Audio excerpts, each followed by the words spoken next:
ધોરણ 10 ગણિત chapter number 14 સંભાવના એના વેરી મોસ્ટ આઈએમપી એક્ઝામ્પલ હું તમને આજ આપવાનો છું. તો ચોકડી કાઢીને બેસી જાઓ વિદ્યાર્થીઓ. ચલો સ્ટાર્ટ કરીએ. સંભાવના ચેપ્ટર નંબર 14. તો પહેલું પેજ તો કોઈ અગત્યનું નથી. તો ઉદાહરણ નંબર 1 અગત્યનું છે, વેરી મોસ્ટ આઈએમપી. ઉદાહરણ 2 એ પણ અગત્યનું છે. ઓકે, એના પછી નેક્સ્ટ ઉદાહરણ 3 પાસાવાળો પ્રશ્ન.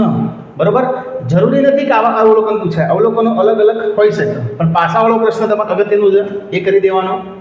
એના પછી ઉદાહરણ નંબર 4 બાજીના પત્તાવાળો પ્રશ્ન તો 100% હશે જ. બરોબર, એટલે ઉદાહરણ 4 અગત્યનું છે.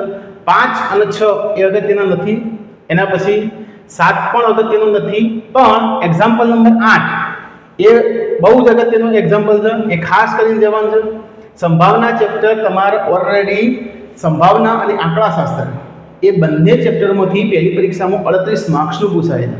તો વાલા વિદ્યાર્થી મિત્રો, તમને આંકડાશાસ્ત્ર અને સંભાવના તો બહુ સારી રીતે કરીને જવાનું છે. બરોબર, છતાં પણ જો આ જે હું દાખલા કહું એ દાખલા તમારે થોડાક વધારે વ્યવસ્થિત તૈયાર કરીને જવાના. ઉદાહરણ 10 અગત્યનું નથી. એના પછી 11 તો કોઈ સ્ટાન્ડર્ડ લેવલનો વિદ્યાર્થી હોય 11 કરી શકે, બાકી ન કરો તો ચાલે. બરોબર ને. એના પછી 12 નથી અગત્યનું. 13 ફરીથી પાછો પાસાવાળો પ્રશ્ન આવ્યો. ચલો એના પછી સ્વાધ્યાય 14.1 ની અંદર ખાસ ખાસ ખાસ આ 4 4 5 5 જે ખાલી જગ્યાઓ છું એ ખાસ અગત્યની છે. એના પછી આ એમસીક્યુએસ ખાસ કરીને જવાનું. બરોબર, એક્ઝામ્પલની અંદર વાત કરીએ તો 8મો ખાસ અગત્યનું છે, 9મો એ પણ અગત્યનું ખાસ કરીને જવાનું. એના પછી 12મો એક્ઝામ્પલ પણ તમારે ખાસ કરીને જવાનું છે. નેક્સ્ટ 13મો પાસાવાળો ફરીથી પ્રશ્ન આવ્યો, અને બાજીનો પત્તાવાળો મોસ્ટ આઈએમપી પ્રશ્ન છે, ખાસ કરીને જવાનું. આ બંનેમાંથી ગમે તે એક પ્રશ્ન હોઈ શકે. એના નીચે ઉતરીએ તો જુઓ 16મો અને 17મો બંને એક જ જેવા છે. બરોબર, એટલે 16મો કરીને જજો તો 17મો આવડી જશે તમને.